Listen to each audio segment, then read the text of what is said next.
All right.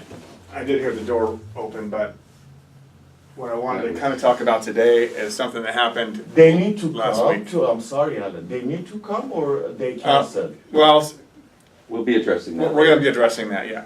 All right, so basically regarding the meetings, we record these and they go on YouTube and they can watch the meetings on YouTube. Oh, perfect. Okay, so like right now it's being recorded. So just in general regarding the meetings, we are going to come up with a plan. I think that Kevin and I were just talking about it. So we're going to have an incentive for those who come to the meetings, and then we're going to have the opposite for those who don't come. We'll figure out what the details are, and it's probably going to have to do with pay. But we'll get to the details and probably have that by Monday. And we're going to have a mandatory meeting on Monday at 7:30, so that if you don't show up, you can watch the video. Is like gonna happen to our customer too? No, this is going to happen. Well, this is going to happen just for the employees.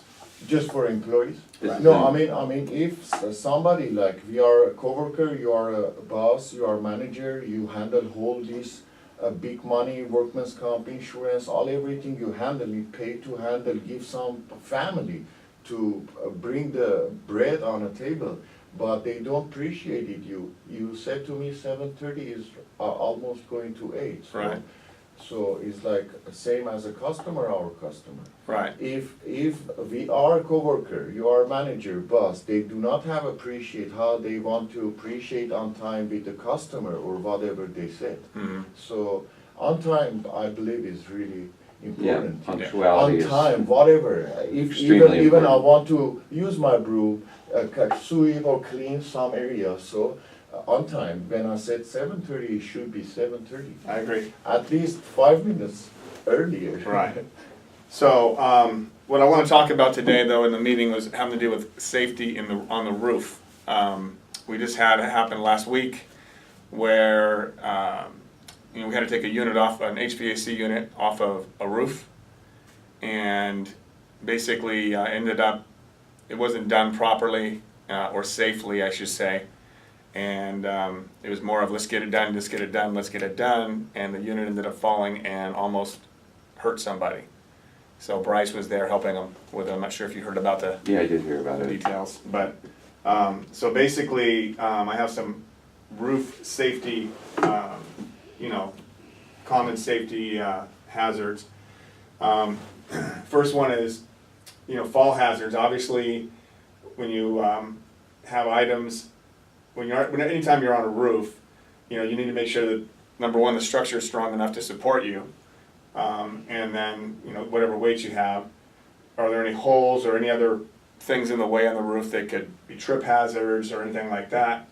And making sure that you have a second person with you when you need to hold a ladder. That's another thing that's really important. And then when you get things up and down a roof, making sure that it's secure, and you have if you're using a rope or a pulley system, it's just not being rushed, and you're making sure that the item that you're bringing up and down is secure. A lot of times you can use straps to make sure that if you're putting a unit down, for an example, rather than just tying it on with a rope, real basically use a strap to kind of help you with that. And then also, there's a lot of other safety things on the roof as well that have to do with temperature. When it gets hot, we're going to be going into the summertime. Make sure you stay hydrated, because it's really easy to, start becoming dehydrated, get dizzy, lightheaded, fall off a roof. There's just a lot of things, slippery things when it's raining. I mean, we've had a lot of rain this year, so that's another thing. Electricity is another issue that can happen up there. So basically, all I really wanted to kind of go over is the safety tips really have to do with making sure before you even do any work on the roof, you take a couple of minutes to make sure that everyone's on the same page of how you're going to do what you're going to do. The thing that happens often, like I think happened last week, is we were in such a hurry to get this thing done. Bryce didn't have a lot of time, and they said, okay, hey Bryce, we're going to get this unit up and get this unit down, and we got to do it quickly because Bryce doesn't want to go in overtime. I mean, we all want to save overtime. The goal is not to be wasting hours and wasting time. But I'd rather you be safe and spend 10 or 15 extra minutes on the job, making sure that whatever you have is secured, going up and going down, and that everyone's on the same page. Rather than just haphazardly, and this is what I believe happened based on what I was told, it's just like, we gotta do it, let's just get it down. And there was really no planning, once again, no real planning, making sure that everything is secure. You're gonna do this, you're gonna do this, I'm gonna do this. It was just kind of, let's just get it down, and whatever it takes to get it down, do it quickly. So I'd rather you take the extra time to make sure that you're safe and that everyone's safe on the work site. So take that 5 to 10 minute little pre-talk, make sure everyone knows what spot they're gonna be in, what they're gonna do. Take the extra time to make sure that everything is secure. Take into consideration, like I talked about, the weather conditions, so we don't have slippery conditions, we don't have somebody getting overly hot, dehydrated. Make sure the ladders are stable, like I said, or secured or tied off, whatever the case is. If you need to be wearing any protective equipment, a harness, if that's the case, we need to wear that. Helmets, whatever the case may be, that each situation is a little bit different. So here's what we're talking about. Carefully positioning ropes, extension cords so they're not underfoot. We don't want you to trip. So make sure that everything, one person can slip caught up on top that can cause this item to drop and fall on someone below. And this is kind of what happened last week. If the roof needs to be swept because there's dirt, debris, leaves, whatever, get all that out of the way first so we know that we're going to be working safely. If it's possible to use a guardrail, obviously we want to do that. If you're up on a roof that has skylights, make sure that you're careful of the skylights. The last thing you want to do is, number one, fall through one, but number two, damage it, so now you have a leaky roof. Also, roofing tiles. A lot of the roof tiles that you have, depending on what kind of tile you have, very easy to break, especially the concrete or the red brick looking ones. What are those called? The ones that are kind of curved, that break really easy almost every time you step on one. Yeah, the clay tiles. Clay tiles, yeah. So yeah, if you have clay tiles, be really careful. A lot of those things are really loose too. They slide right out. Yeah, they're not nailed in. They're not nailed. They're just kind of put in there, and it's really easy to move. So all of those things you take into consideration. Another thing that I even in California, believe it or not, my roof, one side was south facing and one side was north facing. The north side of my roof got actual green. Yes, very slippery. Very slippery. Like, mold or something. Yeah, it's kind of like a algae type of thing. Yeah. Yeah. So. And you don't even, on some roofs you don't even notice it, because my roof was like a dark gray color, and it was just a real light green. And I actually pressure washed it before I sold my house because I was up there doing stuff, painting. And I'm like, wow, this is so slippery. Yeah. Yes. And very slippery.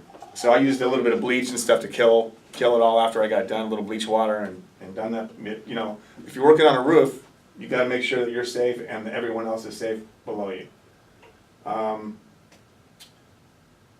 The other thing was, in our case, we don't necessarily always have a lot of signage or anything around that. We're not in a construction deal like that, but basically be familiar with the roof that you're working on, with the conditions, making sure it's clean, making sure that you're clean.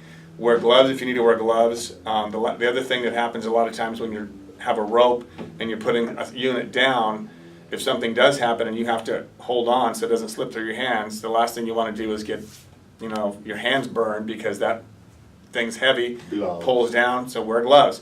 Protect yourself. If you got to grab onto it so it doesn't hurt somebody, be able to do so with gloves a lot easier than without. So those are the main things that I wanted to bring up on safety for. We didn't have a regular safety meeting on Monday because we were closed for the holiday, but I wanted to bring that up because that's what happened last week, and anytime something happens, I like to bring up and then talk about it so we're all kind of on the same page. So I'm going to send out a message today to have everybody read this or watch the video who wasn't here today. But again, we will be having an incentive to be here on your pay, and then we're going to do something. We'll let you guys know on Monday what that's going to be. So I expect everyone to be here Monday. We're going to have a mandatory meeting, 7:30 on Monday, for everybody. Yes, sir. I just recognized and then look at some points. May I go for it? So I was like a service for Ferguson. The plumbing area. it was, the roof is like maybe 10,000 square feet or something, flat roof. So one of those things, we going up of the roof, like a big flat, very big square footage area. We should to first check find the stud on a roof, which is you can exactly recognize where is the stud is sitting down. It's close to the edge of the roof, start to wood, and then you can see how the stud and then how your ceiling is going. Because why? Sometimes that plywood which is they set up on top of the roof, they have a cover on it, yes, for protect from the rain. They have some crack, hole, or whatever, the tools falling down and then making opening on surface of the roof. Water is leaking every year under that area, and then it's Ferguson. Second floor is like they use for storage. Nobody care about that wet or not. They don't care. Over there, that plywood start by many years go what wet, and then not established to stand on it. Mm-hmm. Some roof I know before that's our company is happening. The guy is walking goes 40 feet down. Yeah. Yeah, because that was old and already not the quality for standing or walking even. Right. I'm 150 pounds. I'm carrying like 2 tanks or nitrogen tanks. Guess what's happening to my weight? Or some guys, I'm 150, some guys is 200 pounds, 220. So for a giant area like 10,000, 15,000, like Ferguson or Johnson Supply, I maintenance do and then repairing for them. Is first you need to find a stud just to walk on it. That's it. If you go on a plywood, sometimes you're going down. God knows what's happening. 10,000 square feet here, who's gonna look at one by one area for leaking in a storage? Full of load of the pipes, I don't know, equipment, who's gonna go look at the corner or something. The other thing is hardness. Mm-hmm. Harness we use all the time. In case of very slope or slippery area, we can use the hardness. Mm-hmm. So the other thing for dehydrator, you talk about that. I love it because it's very bad and dangerous. Mm-hmm. Sometimes before 911 or emergency come, it's a heart attack, something brain damage, or something like serious things happening to the people. So we do have a pink salt. We can watch on a video. We can little bit pink salt, just little bit, pure in our water. That's all. We don't need to grab the Gatorade or what they call it, Gatorade. Yeah, those are all sugar in there. Yeah. So they help you one way, they kill you the other way. So Yeah. of course. So yeah, of course. And then sometimes on a roof, we do have you said long, like maybe 28 feet, like 30 feet, like whatever they call. How long is that? So usually I do have the clamp. Mm-hmm. Big giant husky clamp. Yeah. I'm attaching on a roof. First I'm going on top, level it, set a hose with me, stay here, hold it. I go on a roof, I clamp it, that's it. Yeah. You know why? Because I was working on a downtown, I was on top of roof, they called, I don't know, get cash or whatever loan area. They stole my ladder, brother. I And you're can't stuck know. up Yeah, my wife, believe me, I was in a Glendale and then I go to this area. It's like long, whatever they give the loan, the title car or something. The homeless guy stole my ladder. Wow. So I'm due first because of that, and second for safety. Right. Even in earthquake, until that wall stand, my ladder is standing over there. So the other things which is I've noticed that it's happening to our guys. We do have lots of building house, private or something. Some houses is between like walls and then flat roof or sometimes like this, and then lots of equipment. Like you have a gas electric unit, 4 of it, 5 of it in a huge house, like 7 bedroom, 6 bedroom. You have lots of equipment. Yes, I sit on the roof or whatever. The ventilation comes out from the gas electric units. Guess what? The unit is not working really good. And then the indoor unit seat close to each other. Ventilation comes out. What is the bring it from the ventilation to that area we are working, we sitting down, and then go falling asleep? Mm-hmm. Yeah. Yeah. Monoxide carbons or whatever dioxide is All right, coming. good point. So some tricky things we can watching it and very important. So I don't like to, even me, everybody, go vertical to work and then go back to home horizontal. It's not good. Nobody's like it. No wife, no kids. I got some damage. I go to home after job, small but stitches on it. My daughter cried. So it's effect. My wife was sad. So we don't want like that. I'm gonna research more for that. Okay, sir. Thank you. All right, Good thank you. morning. Bye. All right, guys, so that's it. Thank you, I sir. got Kevin's something got I gotta something. Okay. go over real quick. So some of you know what Fin is, some of you don't. For those of you who don't, real quickly, Fin is a product that came out about 2 years ago. It's a collaboration between Up&Or Pipe and Belkin, the manufacturer of computer components. And Fin is a device that will shut your water off. It will test the pressure of your house. It will test your house to see if you have a leak, and it has artificial intelligence in it. So long story short, it can detect pinhole leaks, slab leaks, a leaky flapper, dripping shower. If you forget and you leave the water on, it'll tell you if you're irrigating, you know, and the water's been on too long. It'll text you on your phone. So, a little bit of good news is that we are Fin dealers. We are what they call the Pro Squad, the Up&Or Pro Squad. This company has been approved to install these. As a result, we get an extra year's warranty. We pay $100 less than the retail price for the product on the market, because you can go on the market and buy this product. And if it's installed by an Up&Or Pro, you can qualify for up to $3,000 on your deductible in the event that you have a flood. So if your house floods and you have installed by an Up&Or Pro the Fin product, they will cover up to $3,000 a year deductible for water damage. That's how confident they are in this product. Well, a new development, while I was out of the country, there was a meeting that I missed, but they sent me a recording of that meeting. And the good news, and I consider this to be good news, is that they're now selling this out of Costco. So it's a product now that's available through Costco, and there may be at some point in time a display. You know, that is, that's going to be, I think, a game changer for us, because the type of clientele that goes through Costco is kind of the type of clientele we want. By the way, we got a lead yesterday from the Fin. So they send me emails, hey, here's a customer. They just either purchased a Fin or they want to purchase a Fin. So we can install them for the people who've purchased them, and yeah. The other good news is they've lowered the price. I believe the Fin product out at Home Depot is now $5.99. It used to be $850 online. Home Depot has special pricing. I think online you can get them still, but I think the price for Home Depot is about $100 less.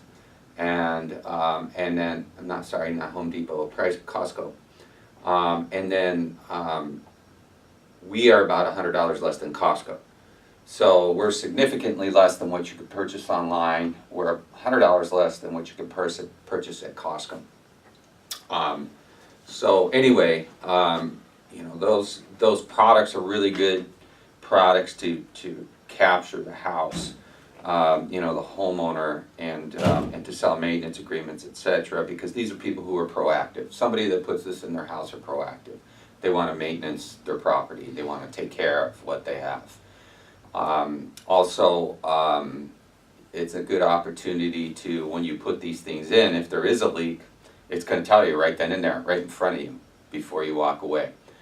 Also, when you put these in, there have to be sometimes some electrical upgrades.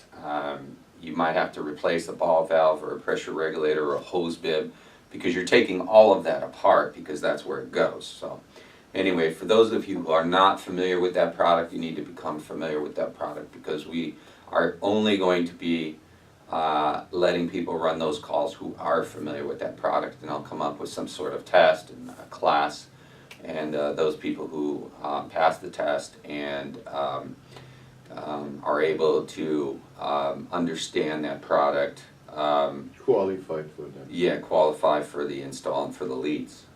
So and those are going to be some pretty hot leads too. So, so right now, if you go to Costco, you'll find that product, PHYN, and you can start reading about it. And then there's an app you can put on your phone for Finn, and you could hit this tutorial button, and it'll walk the customer through everything that Finn does. It pretty much sells Finn for you on your phone. So anyway, Do you know what that app is, or what the, Finn, just The Finn app. Finn app, okay. yeah, download the Finn app, and that's it. So it takes us about 4 to 5 days to get a Finn, so we're going to go ahead and order a couple of them just to have in the shop, because these people, you know, it's important to. Are you gonna train them to be installed?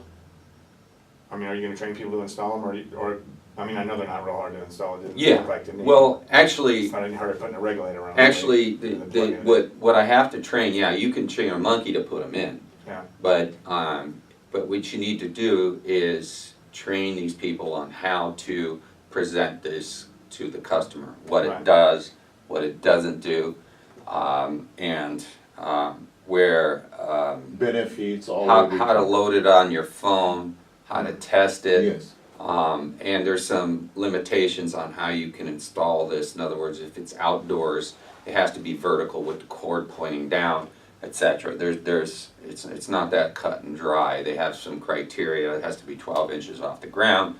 Multiple criteria that we have to follow as Up in Our Pro Squad members. So you'll have to pass that course with me, and you know, I could develop that here pretty in short order. But that's it. That pretty much covers it. So okay. Yeah, I wanna you. get one installed in my house. yeah. Of Yeah. course. I really do. Yeah, I'm kind of afraid. Yeah, well, no, they're an amazing product. You know, there's some limitations on it, but yeah, it's a significant, dramatic improvement in artificial intelligence in the plumbing community. It's like it's better than a Wi-Fi thermostat. You know, and Wi-Fi thermostats are amazing. But this here is like having a plumber at your front door constantly, checking your house for leaks. So, I would imagine this is a product that is going to drive the price of insurance down. These are the types of products that will change whole industries, like the restoration industry. You know, this will have an impact on that industry. So, anyway, that's it. All right, thanks. Wanna go? No.